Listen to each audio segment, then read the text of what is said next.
नमस्कार दोस्तों, आज हम बात करने जा रहे हैं एक ऐसे बड़े मुद्दे की जिसने पूरे देश में चर्चा छेड़ दी है और खासतौर पर उन लोगों के बीच जो फैंटेसी स्पोर्ट्स खेलते हैं या इस उद्योग से जुड़े हुए हैं। हाल ही में सरकार ने ऑनलाइन गेमिंग और फैंटेसी एप्सेस को लेकर एक नया बिल पेश किया और उसके बाद से ही विवाद लगातार बढ़ता जा रहा है। पहले यह लग रहा था कि मामला ज्यादा बड़ा नहीं होगा, कंपनियां शांत रहेंगी और शायद कोई खास विरोध नहीं होगा, लेकिन अब हालात बिल्कुल उलट हो गए हैं और एक के बाद एक कंपनियां कोर्ट पहुंच रही हैं और सरकार के इस बिल के खिलाफ खुलकर आवाज उठा रही हैं। सबसे पहले A23 कंपनी ने यह कदम उठाया और उन्होंने दिल्ली हाईकोर्ट में याचिका दाखिल की, जिसमें साफ कहा गया कि यह कानून उनके लिए घातक साबित हो सकता है। और 23 के इस कदम के बाद दो और कंपनियां सामने आई हैं, क्लब बूम और बगीरा कैरम। इन दोनों ने भी कोर्ट का रुख किया और अब यह मामला केवल एक कंपनी तक सीमित नहीं रह गया, बल्कि 3 बड़ी कंपनियां कानूनी लड़ाई लड़ रही हैं।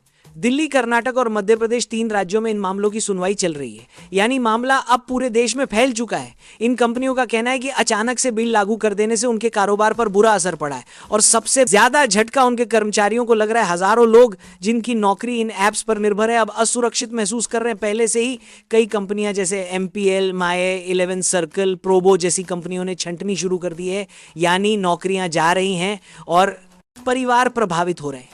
कंपनियों की सबसे बड़ी दलील यह है कि फैंटेसी स्पोर्ट्स और स्किल बेस्ड गेम्स को जुए या सट्टे की तरह नहीं देखा जा सकता। उनका मानना है कि ड्रीम 11 हो, शतरंज हो, रमी हो, पोकर हो या ई स्पोर्ट्स, इन सभी खेलों में जीत हार का फैसला किस्मत से ज्यादा खिलाड़ी की स्किल, रणनीति और अनुभव पर निर्भर करता है। और अगर कोई खिलाड़ी लगातार अभ्यास करता है तो वो बेहतर प्रदर्शन कर सकता है। ऐसे में इन्हें पूरी तरह रोक देना या इन्हें अवैध ठहराना बिल्कुल गलत है।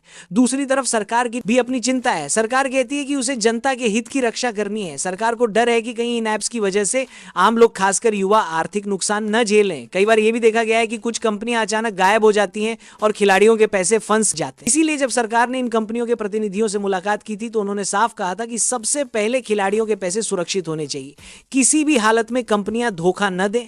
दूसरा, नाबालिग बच्चों को इन ऐप्स तक पहुंच से रोका जाए। तीसरा, खर्च की सीमा तय की जाए ताकि कोई भी खिलाड़ी जरूरत से ज्यादा पैसा बर्बाद न कर सके। यानी सरकार ये नहीं चाहती कि उद्योग पूरी तरह बंद हो, बल्कि सरकार चाहती है कि एक संतुलन बने जिससे कंपनियों का कारोबार भी चलता रहे और लोगों का पैसा भी सुरक्षित रहे। लेकिन अब जब कंपनियां लगातार कोर्ट पहुंच रही हैं तो सरकार पर भी दबाव बढ़ गया है।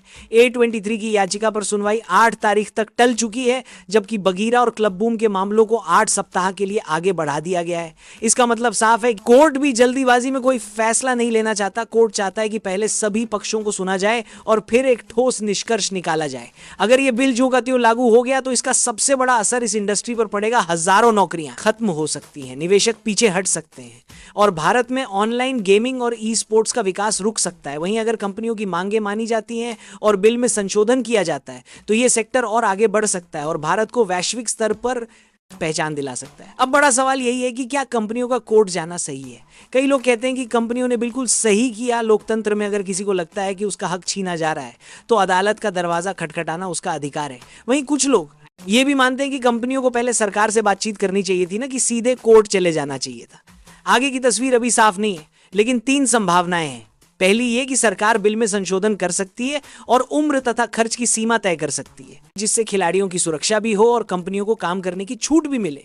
दूसरी ये कि कोर्ट कंपनियों को अंतरिम राहत दे सकता है और फिलहाल बिल को लागू करने से रोक सकता है। और तीसरी संभावना यह है कि कोर्ट और सरकार दोनों ही सख्त रुख अपनाए और कंपनियों को भारी नियमों के साथ काम करना पड़े।